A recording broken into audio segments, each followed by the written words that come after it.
Hey guys, hope you're having a great day. Today's video I want to be talking on how to improve stamina for running fast. Okay, so we've talked a lot on these videos about the importance of quality training and not just focusing specifically on how many miles a week we're running or how many kilometers a week we're running. To improve stamina, you absolutely have to train at very high heart rates, because again, you want to minimize the amount of lactic acid that you're building up at race paces. And to do that, to teach your body to physiologically adapt to that type of capability, is you have to do those workouts where you're on the track or on the roads at VO2 max effort, where you're running closer to your maximum heart rate. It's absolutely essential that you train at those intensities, and gradually over time, because it doesn't happen overnight, but over between 8 to 16 weeks of training, you want to continue to improve your body's lactate tolerance capability. That's how you improve your stamina for running fast.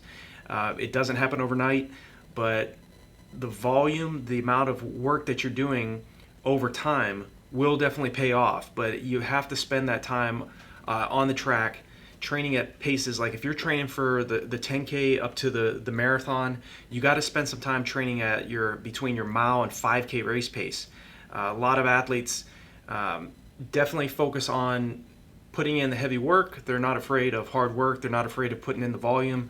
But a lot of times the only reason why a lot of athletes miss their goals is because they just haven't spent enough time training sufficiently at paces that are closer to their maximum heart rate for enough time in their training block. And not only that, but they haven't trained long enough at their anaerobic threshold. That's why I always say that you want to, over time, extend the amount of time you're training at your anaerobic threshold. That's closer to around 90 to 92% of your maximum heart rate. So it's very fast, it's very intense. Definitely doesn't happen overnight. But if you have that patience and you have that persistence and you're willing to continue to commit to your goals, you're going to achieve them. And that's how you really improve stamina for running fast. You continue to implement your strategy. You continue to plan your work and work your plan. You put in, if you have a training program, like I said, on RunDreamAchieve.com, I have training programs and running courses I created for athletes that are, whether beginner level athletes all the way up to elite athletes that can go under 2 hours and 30 minutes for the marathon or faster. So I really am a big believer in heart rate monitor training. If you have never really thought about doing that, I think it's a big incentive on your part, and it's a big strategy that a lot of athletes don't always follow. I didn't, including myself, until I got into college. In 1995, I started being coached by Jack Hazen, one of the world's top middle to long distance running coaches. And him, as well as Dr. Joe Vigil, who was another big advocate of heart rate monitor training. All of our training philosophy at Malone University, when I was competing with under Coach Jack Hazen's tutelage, was all revolved around Dr. Joe Vigil's heart rate monitor training. So we always were focused on longer anaerobic threshold runs, where we were focusing running at a heart rate. Like I said, it's going to depend on your age, and it's a good estimate of getting your maximum heart rate. And this, again, it's just an estimate. Is subtracting your age from 220. Okay, so whatever that is, running your anaerobic threshold is right around 90 to 92%. VO2 max workouts, those workouts where you're on the track doing repeat quarters, repeat 400 meters on the track, closer to your 3K to 5K effort, doing between 10 to 16 reps, where you're running at paces and efforts that are so high that you can really only spend a few seconds to a few minutes at those types of efforts. Those are the VO2 max workouts. Repeat quarters, repeat 200s, repeat 2-mile reps on the track, running it closer to your 5K, 10K race pace. If you're training for a half marathon or a marathon, those are the types of efforts that are really going to improve your stamina when it comes to race day. I've talked in the past about doing a 10-day taper rather than a 3-week taper.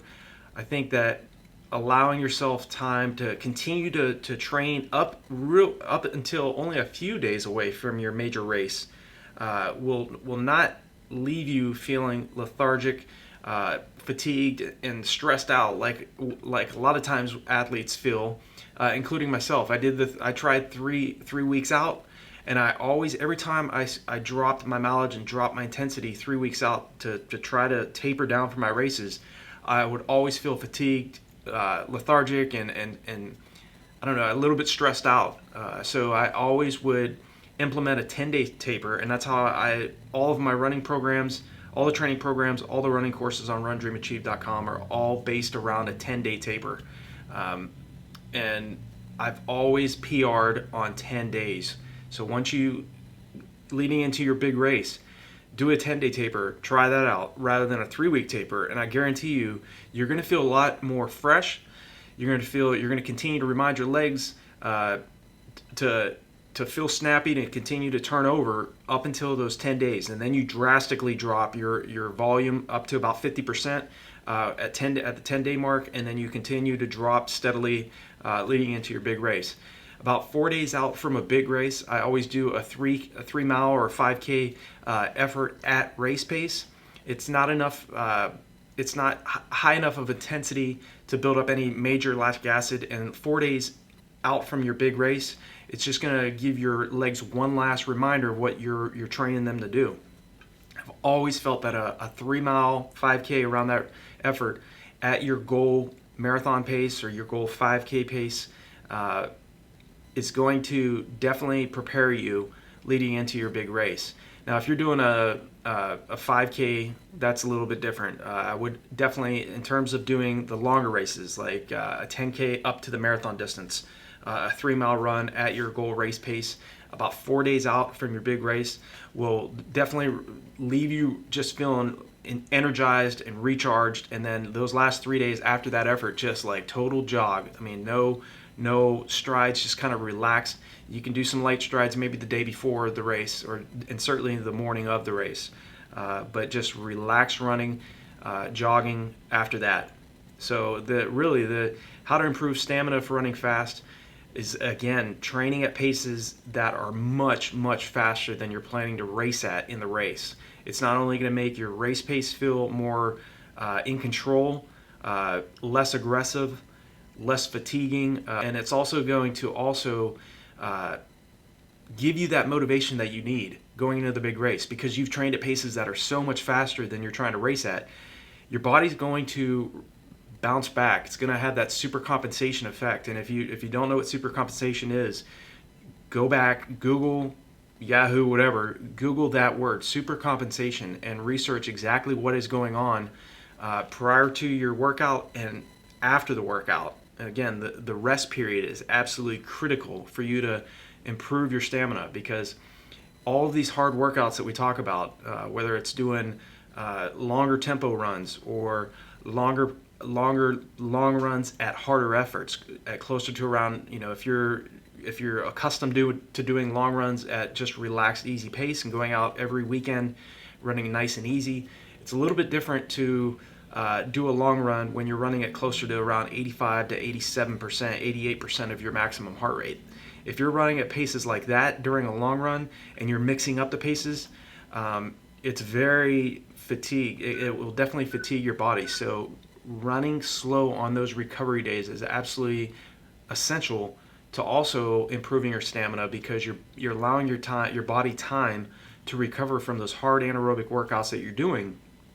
And again, these hard workouts, to improve running stamina, you want to do those workouts where you recruit more fast twitch muscle fibers, the sprint workouts, so those repeat 200 meters, repeat 300 meters, repeat 600 meters, the hard sprinting type efforts where we can only spend a few seconds to a few minutes at those types of efforts.